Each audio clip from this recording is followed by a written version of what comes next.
Welcome to the podcast. This is the Cigar Talk Lounge, where we discuss topics such as entrepreneurship, leadership, and social economics. Today, I would like to present to you guys a special cologne, one of my favorites, Blue Day Chanel. If you guys don't have this in your closet, I suggest you go and get it. The ladies love it. Trust me, you won't be disappointed. So anyway, today's topic is start today because tomorrow never comes. Start today because tomorrow never comes. Now, today I have a special guest with me. Not only my friend, but he's an entrepreneur. He does credit card processing. He owns ATMs. And he's currently serving in the military. And he's about to graduate this month, which is May 2023, with a master's. And he's also going to school for an MBA. And give it up for none other than Wilson Lynn.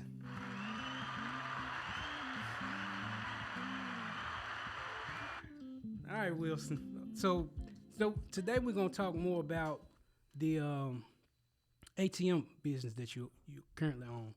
So tell me a little bit about how you got started in the ATM business, or what motivated it. My check. All right. So I get that. Like, I've been in the ATM business for about 7 to 8 years now, maybe something like that.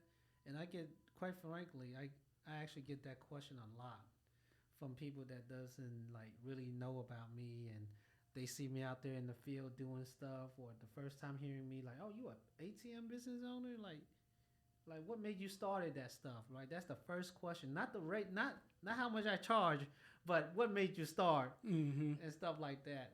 So this ATM thing's been it came from a very long journey, right? As you know me, for almost my whole life. Yeah.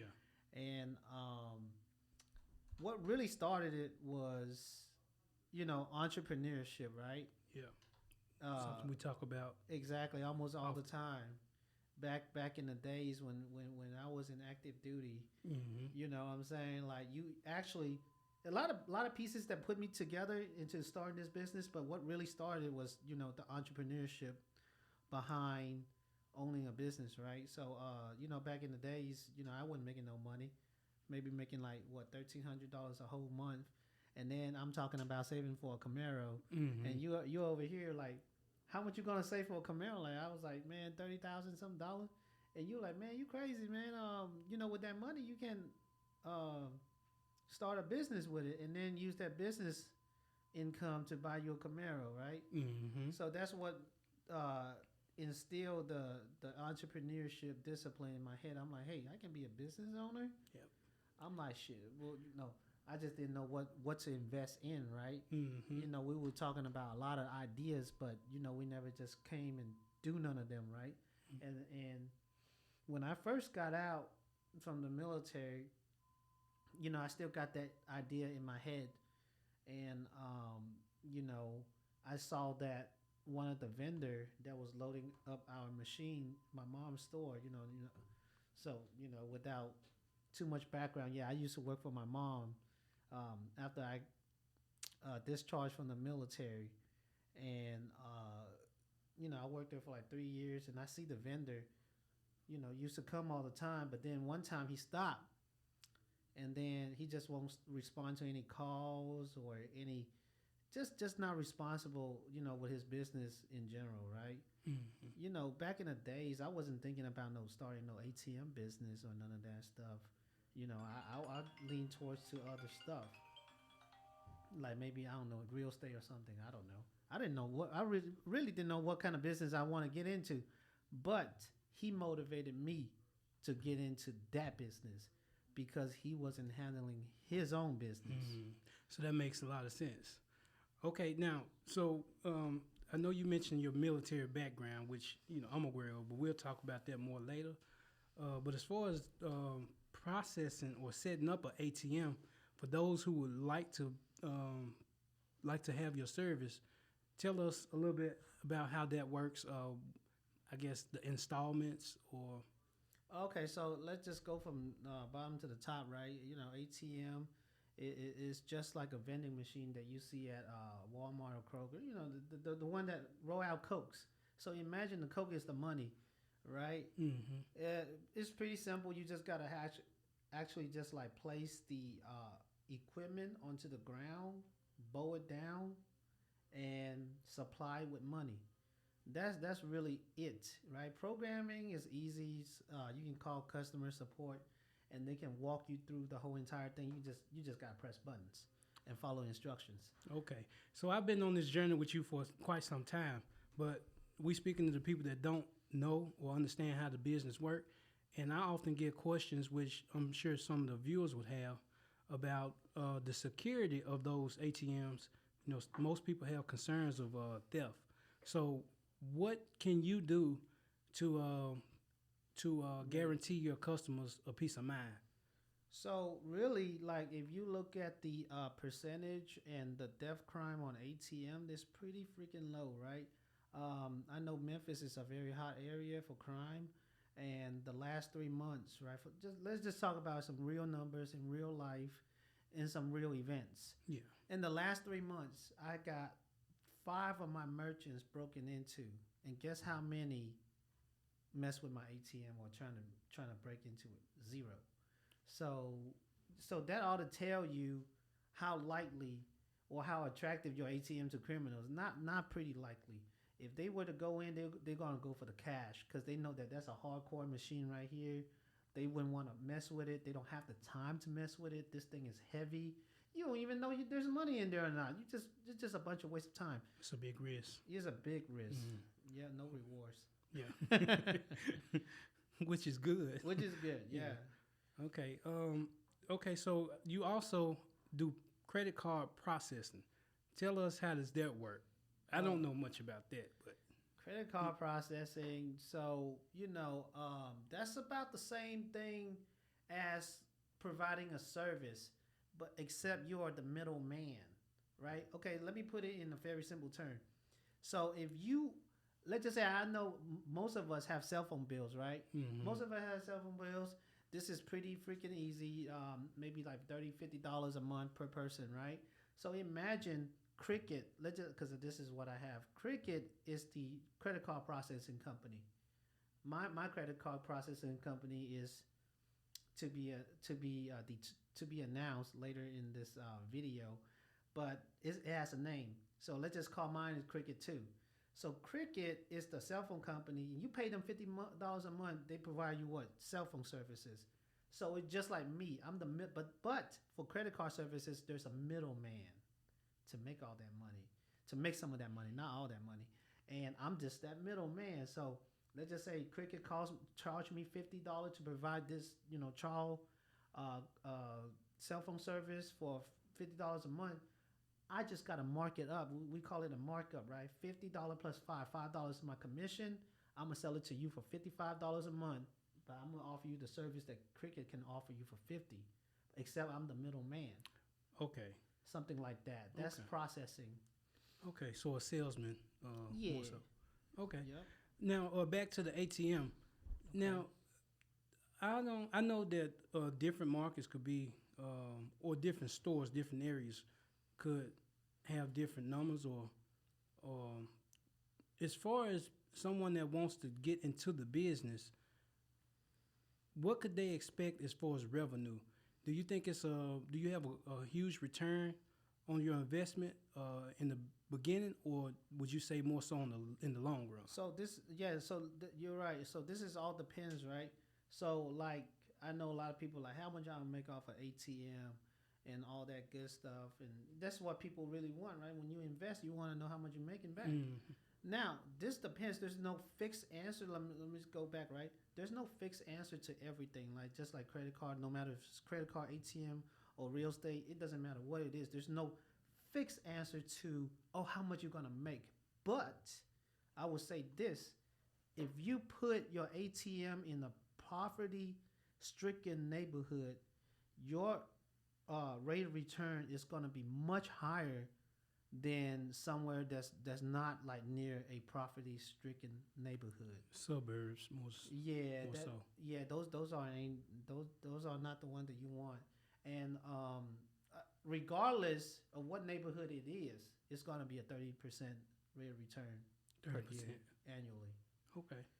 So you it's safe to say that it's a better investment in the long run Um, because you know how sometimes, for example, I own a trucking company. yeah, yeah, Um, Depending on how you go into it, I think all businesses you kind of start out in a hole, whether you get yeah, loans or leasing equipment or whatever the case may be. yeah, But for me, my profits were greater than most companies would see in maybe 2 years. yeah. So as far as the ATM business, I would say it's relatively equal to real estate. However, you're investing your money into this machine, which is almost like a bank, Yeah, right? yeah, yeah. But I'm sure there's a higher profit on real estate than it would be in the Correct, ATM, right? correct. But then then you look again. I got one location. I had it for like over like 5 years. It ain't making no money, Okay, right? And yes, in the long run, it adds up. Let's just say $20 a month, 5 years. You make like 600 probably, yeah, right? But it's still slow. You know what I mean? So it really depends on the location of the placement of the ATM, and then so you got one that make low profit, same profit throughout the whole entire 6 years or whatever. But then you got one. I got another location where it's gonna make like 200, 400, 600. Gradually grow throughout the years. So because of the location, what it is, and then eventually I put two ATM in the same location because that's how the dramatic the growth is. and I say that because a lot of times people, when it comes to entrepreneurship, sometimes it looks easy on the surface, Yeah, but we know it's a process. yeah, And a lot of times people go into business looking to get rich overnight, and that's just not the case. It's a marathon, as I like to say, and it's time consuming, and you have to have patience in anything you do, any business that you start. And sometimes you could, but you really have to be dedicated to it and be willing to put in at least 2 to 3 years before you can expect a profit. You're not gonna get rich overnight, but in the long run, like how long you say you've been running this ATM? for like 6, 7 years. 6 or 7 years, Yeah, and like it was a slow start, yep, but now yep. you're making Just growing and growing and growing. And six-figure growing. business, right? Yep. So, Yeah, so that's my point. That's why I think it's important to discuss these things because sometimes, like I said, we can get impatient and we expect to get rich overnight, which does not happen for most people. That's just like going out for a lottery.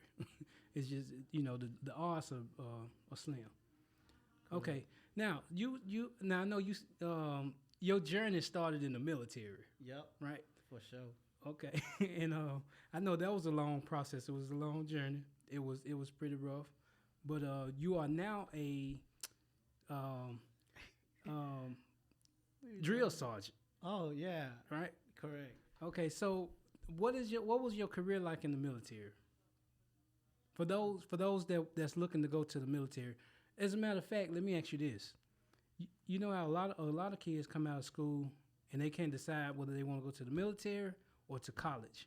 You're doing both, so I commend you for that. But what advice would you have for someone that's fresh out of school and they undecided? Which option do you think would be the best? Um, you know what? That's a very really good question because for the military, I have a hate and love relationship with it. Mm-hmm. But overall, it has been more beneficial to me than than harmful to me. Uh, what was the question again? So for those that's coming Oh, fresh out of high school, like I have a nephew that just graduated high school, and he decided to go to the military. uh-huh.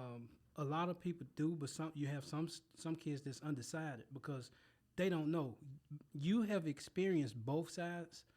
Which would you recommend? You know what? I would always recommend the military because coming from like a young dude that don't know what to do and don't really have a purpose in life, don't really know what's the goal, without proper leadership and guidance in life, I would say just go with the flow with the military because you can't go wrong with that stuff, right? Um, for most people, for some people, it might be it might not be the best choice for them. Let's just say I score a 40 on the ACT. You wouldn't go to enlisted military, right? You probably want to go to Harvard and then get your degree or whatever. But for most people, right, that like me, right, somebody like me, I went to the military, which was the right thing to do because if you don't know what to do, that's the window to find your purpose. You know what I'm saying? In the military, I found my purpose in the military. I got disciplined by the military, and all while receiving the benefit of the military. And you'll be surprised what kind of benefit you are entitled to after or during or before you go to the military, because the military is, they'll take care of their people. Oh yeah, and to elaborate on that, me knowing Wilson, I've seen the benefits that he's received being in the military.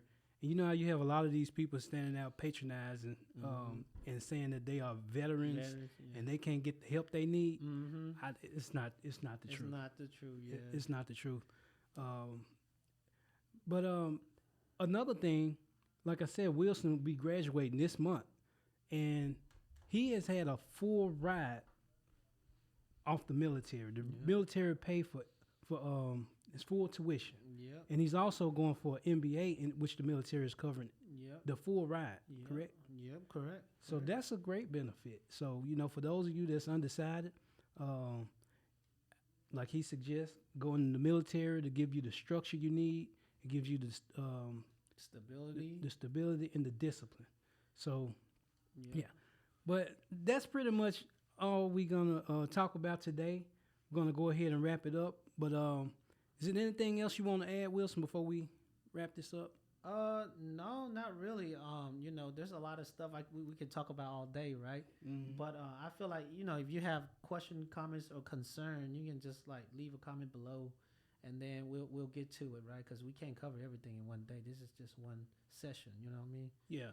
And by the way, this is my very first episode of my podcast, so we looking forward to a lot. I'll be doing more interviews with my friend Wilson here, and like for those of you, let's say the people that's watching now, if they are inquiring about someone installing the ATM or credit card processor, is there any way they can contact you, whether it be via email or social media?